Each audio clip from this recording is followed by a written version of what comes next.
I'm delighted to introduce our last lightning talk speaker before we break for lunch.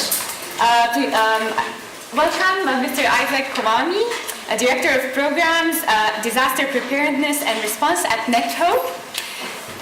Isaac, thank you.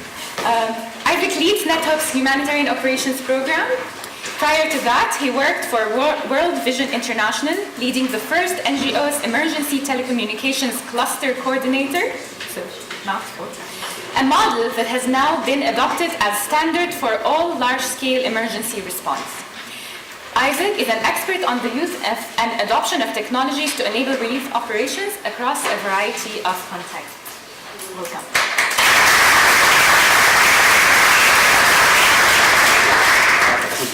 Next slide. I think an expert in use of technology in disaster response might be an overstatement, but I'll take it with humility. I'm going to try to take you on a... Oh, is it? All right. Sorry. I'll try to take you on a small journey that maybe many of you have been part of from the time you left Syria to finding yourselves right now here in Germany and in many other parts of Europe as well as outside Europe. As I do that, I wanted to remind us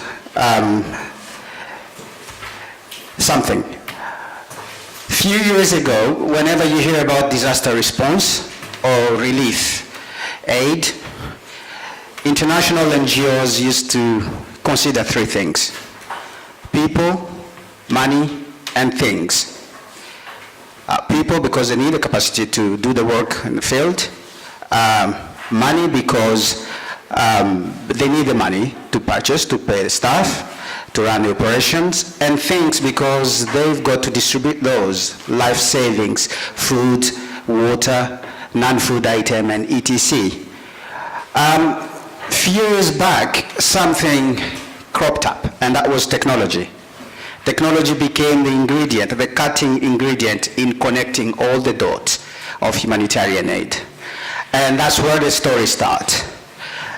When the Syrian refugees and many others reached Greece, Macedonia, and other parts of Europe, as they reached there, after taking such a difficult journey, they were asking themselves and asking other aid agencies that were there to receive them a few questions.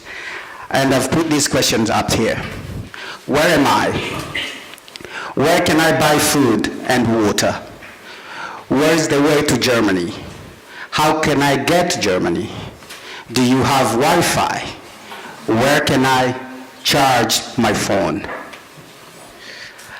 During that time, my organization NetHope, we sent a few of our specialists to try and follow the refugees as they were moving through Europe. And NetHope, as you know, is a consortium of 47 large NGOs across the globe. And we specialize mainly in aggregating technology to our members, as well as adopting technology for to enable disaster response, as well as proper use of technology for accountability and humanitarian aid and so on. The question that really triggered NetHope core commitment was, do you have Wi-Fi? Where can I charge my phones? As such, we did deploy up to over 33 Wi-Fi hotspots along the migration route, as well as charging station. And to date, our emergency response team, field team, is on its way to Greece now to deploy more Wi-Fi in the camps. The reason why they're deploying Wi-Fi in the camps is because when you provide access to information to those who need, those who left people behind, it's as a vital aid as is water, food, shelter. When they can communicate, their families back home will know they're safe, will know that they made it. And in the Greece context, through Wi-Fi, that's how they can get to apply to asylum via Skype, because that's the only way they can call the asylum office, via Skype. I'd like to show you a short video that illustrates this.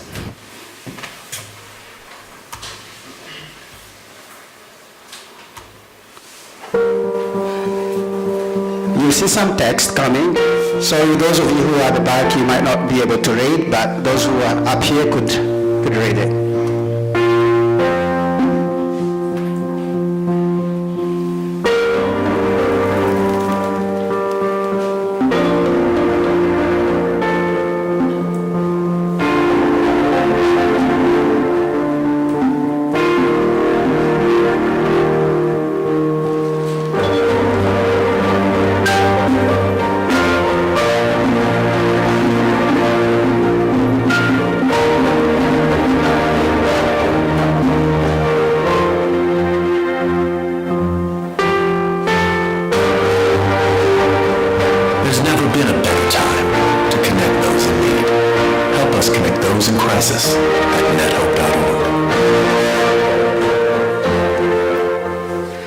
Thank you. Now that was the first step. They've reached Greece. They're in the camps. They left people behind. They need to let them know that they're fine. Beyond that, they made it to Germany at large number. What happens next? And that will be my last slide. Very cautious of time. That's where Project Reconnect comes in. Project Reconnect is a NetHope project funded by Google.org and the Dutch telecoms, which is aimed at providing up to 25,000 Chromebooks to over 25 non-profit organizations operating in Germany to support refugees integration, education. At the moment, where you're seeing the dot on the map, the German map there, that's where some of our grantees are and currently deploying Project Reconnect. This picture was taken not far from here through one of the Project Reconnect computer center that was set up by SP. Cannot pronounce the name in German. And it's aimed, as you can see, young children, Syrian children, learning languages, learning computer skills, parents getting to know way of integrating within Germany, fathers trying to get information about how to apply for jobs in Germany, generally just providing a platform that's suitable to help refugees integrate in Germany. As I conclude, I want to leave you with one appeal.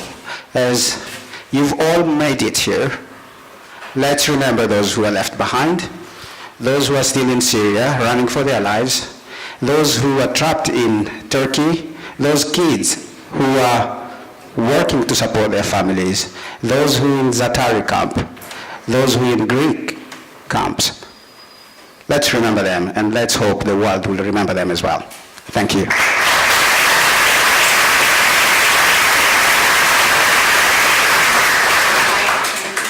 Any questions? Yes. I was hoping I would get any questions. Yeah. Please stand up.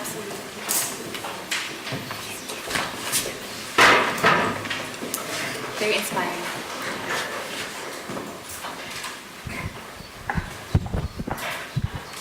Hi. First of all, thank you for the slides. I was a student in Greece for a year and a half, and that allowed me to get in touch with people. So it's not a question, it's more of comment.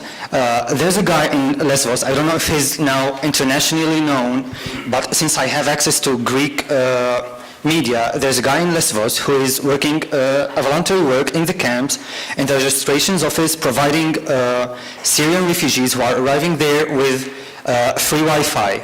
He's not doing it with the government, he's doing it on his own, and I don't know if you can get in touch with him, but I think he might be a big help for you. Please give me his contact. I will try to get it. Thank you. Yeah. Right.